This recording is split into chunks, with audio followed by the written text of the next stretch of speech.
Mga utol, good morning po. Kahambo-hambo lang. Nagpatubig po din kay tatay ng sabaw. Naburas din kanina.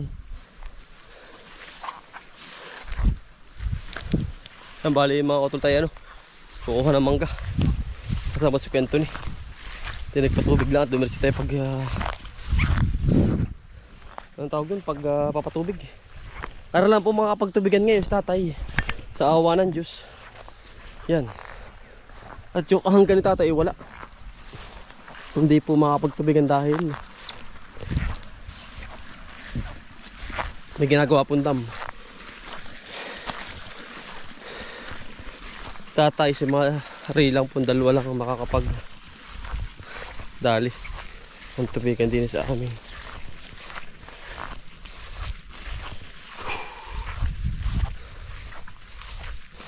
Yan, sarap sa ligo ba? Yan mo ko dito sa taas. Ayan, ang dami pala na rin ba? Nandun po sila sa kuya sa kabila. Ito mga utol. May nag-comment nung minsan. Ay aba, yung ano daw po ay magkano nga ba ang kilo? 80. May nag-comment hindi ko naman po nakita kung anong pangalan ni tita. Lalaki po ata, babae. Yan, shoutout po sa mga nagko-comment. Pasensya na po sa inyo. At hindi ko po kayo nare-replyan. At medyo busy po tayo sa ating mga gawain sa bukid. At sa tatay po ay anong tawag doon? May ginagawa po sa kabila. Nagtutubigan na, pinatubigan ko po ari.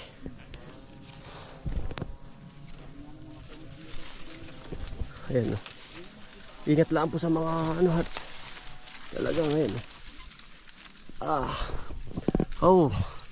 Parang bayawak pag nakadaplas. Ayan dito lang po sa amin ito kinukuha lang, pinipitas-pitas lang. Ayan.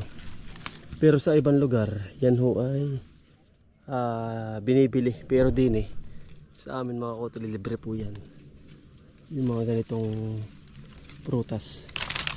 Ayan, makukuha mo ng ganun lang kadali. Pero iba maliliit pa sa kana po yan.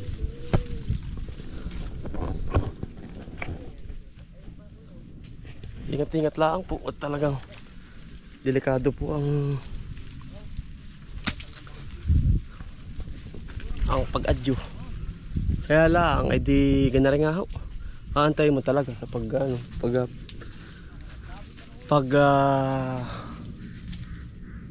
Ay ngayon na may kapalit. Pupunta ko po sila mamaya. Ayan po. Pinipili-pili ko lang po yung iba po nalalaglag na. Ayan. Pagkasarap na rin. Delikado pala sa tayo.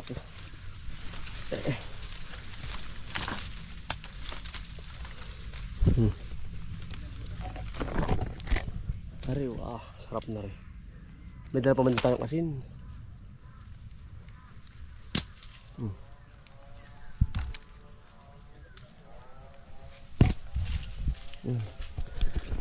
Ayan ang mga bunga uli. May mga bunga uling na dating na supling. Kaya talagang blessing po kasi nag-uulan na po pati. Nag-uulan na. Ang panahon po ngayon din sa amin.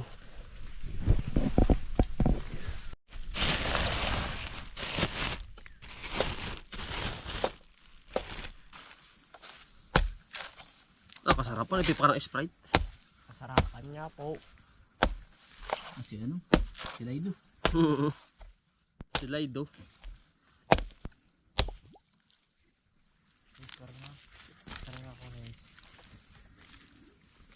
Suko ka na kata. Nanonood ka sa atin yung mga yun? Oo.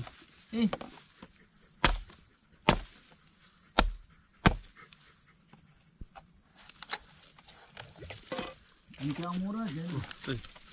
Sabi yan. Sabi. Doon ka muna. Banda.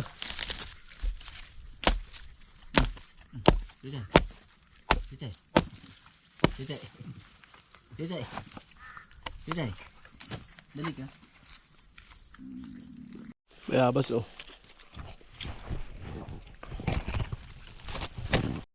May baon.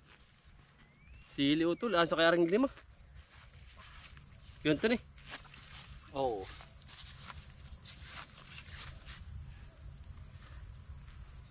Amoy pala ang ay kuya to ni. Dali po. Utoy.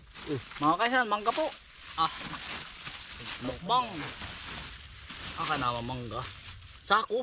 Doon sa kabila po, pakadami pa rin. Sinakambalata nagpitas ano. Oo. Ito, ipakita mo sa kanila, pakadilaw na. Dilaw na po. Harbisi na po. Nagisak ay. May ano utol. May nahingi sa akin ng payo. Ano yun? Ay bibili daw ng NMAX. Siya ay isang ano, ibang pinsani natin. Siya daw ay bibili. Nahingi ng payo. Kung bibili daw siya o ano. Sa palagay mo tol, Maraming trabaho. ano din siya, ang trabaho niya ay sa construction. Para sa akin ay ano, siya naman ay binata. Siya ay may pera. Na nasa 220,000 ay ang nahingi siya sa GIS kung ibibili daw niya ng motor. Pag ako hihingan ng payo mga kainsan, sabi ko sa kanya ay ano ay, ikwento ko lang sa inyo mga kainsan. Para sa akin ay asset muna bago yung liabilities. Ikaw tol. Ha? Papapi oh. Yan. Asset muna ano, pwede mong ibili muna ng ano utol ano, kumbaga pagkakakitaan ano. Kumbaga lupa. Para sa akin mga kainsan, Para masalong lumago. kasi sa bagay kanya-kanya naman. Pwede siguro kung meron ka na ring negosyong iba na pinagkakakitaan or sobra-sobra na talaga yung pera mo. Para sa akin ha. Yun nga ipinayo ko sa kanya. Pero hindi ko na po i-mention ng pangalan. Ito ikaw utoy. Dumayo ng inom kahapon. Dumayo. Ngayon yung payo. Naiparebukas nga niya.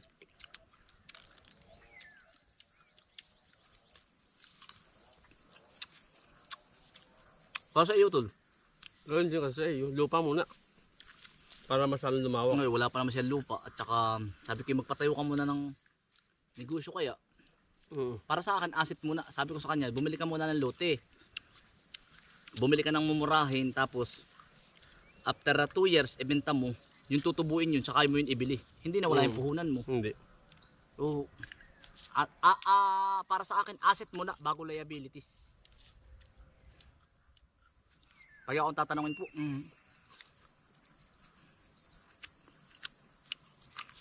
Kasi kapag motor, kabagay, kababagan ng balyo ay. kung yung motor naman gagamitin mo rin pang Negosyo. kumbaga pang igagrab mo or pang negosyo mo. Pwede rin. Pwede maging liabilities. Depende rin eh ano. Depende rin po pala. Hindi ko naitanong sa kanya eh. Pero alam ko magra-register siya eh. Liabilities. Pag kumita na lahat ng asset ko, yun yung magiging liabilities. Ikaw tol. Sabi nga sa akin, ba't hindi daw po ako kumuha ng nakikita ko sa comment sa inyo. Ba't di pa daw ako kumuha ng pick up na ano? Pick up na sasakyan. Ba't ayaw mo na? Kaya, although kaya naman pong kumuha, kaya lang asset muna. Kumbaga hindi pa naman ako ganun ka ano. Gusto ko po maging stable po muna lahat. Pag-ayos na. Pag okay na, kumbaga may mga negosyo din po tayo. Pag okay na po yung lahat ng business at kumikita na po, saka ka bibili noon. Or else, pwede mo naman siyang gamitin sa kung may business ka talaga magagamit mo ano.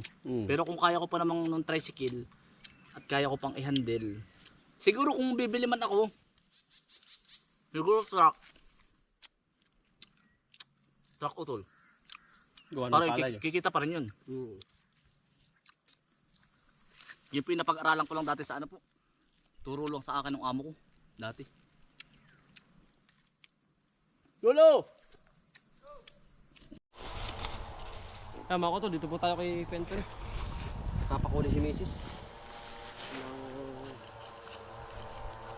Ng kamuti, katapos lang po namin ano.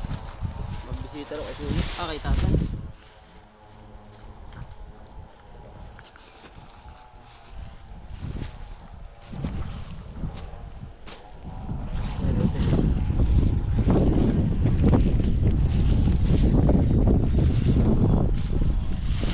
Sayang ayun.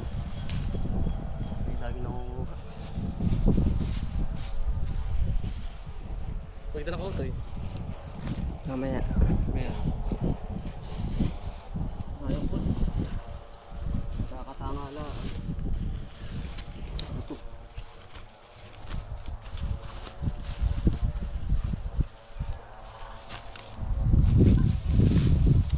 Ano ito yun? Go. Ito pa yung mga naiiwan. Noong nakaraan po ba? Ano ito tayo na no? Saan makapapagawa ka dito? Hindi. Yan ah.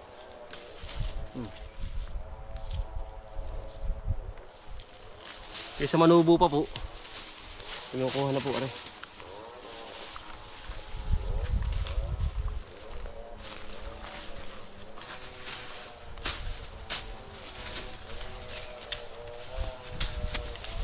Hindi na ito sa padalo. Marami din eh. Yung pagkaong ganito, otog na ito. Ito mo ito. Tumubo na oh. Ayan oh. Ayan oh. At malalaki. Ito. Tulad dito. Ayan oh. Tama. Ito eh. Mga naiiwan ba? Sayang. Ayan po. Ito eh. Ito mo, pakita mo. Yan po.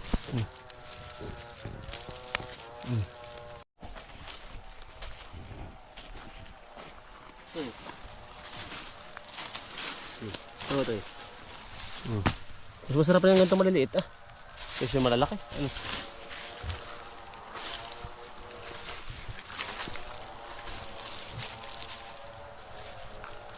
Pareho ito eh.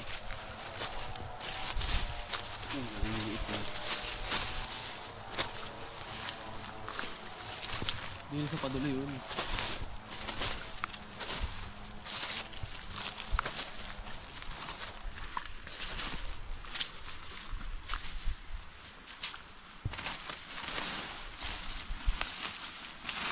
Yun.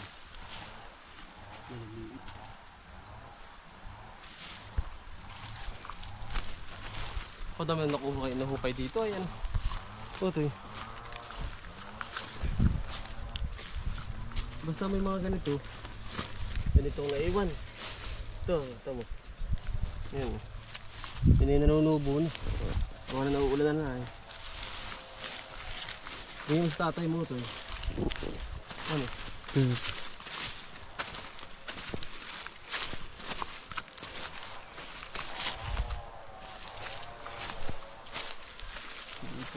eh.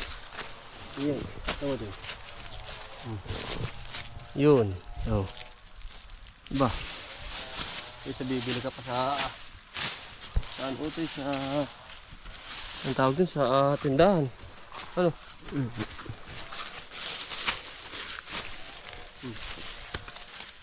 Ay. Mga utoy.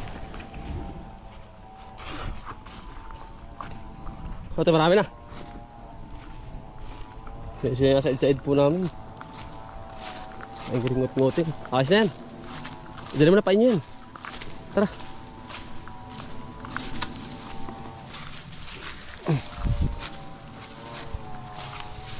Ayos na yan. Talong. Gusto mong talong. Tara. Pwede yan. Sige.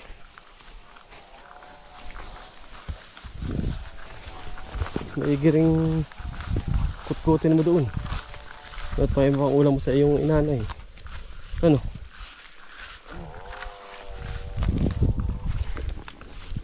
Yan.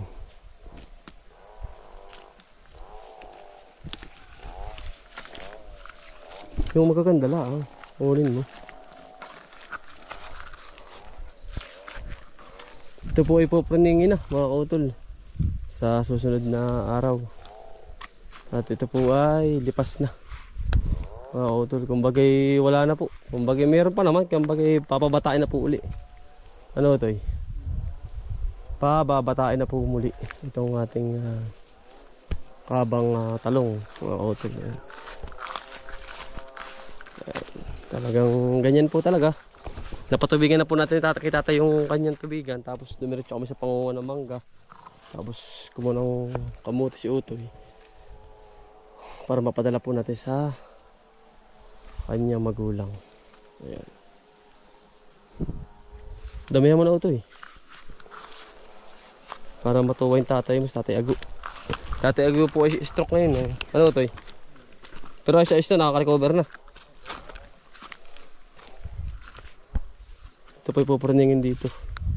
Pagka pruning, mat na po uli yan. Abono. Spray, abono. Pakakapalin na uli. Ganyan po kadali ang pag-ano ng talong. Ano kayo na yan? Goods na yan. Let's go. Mga utol, papaalam na at pauwi na rin.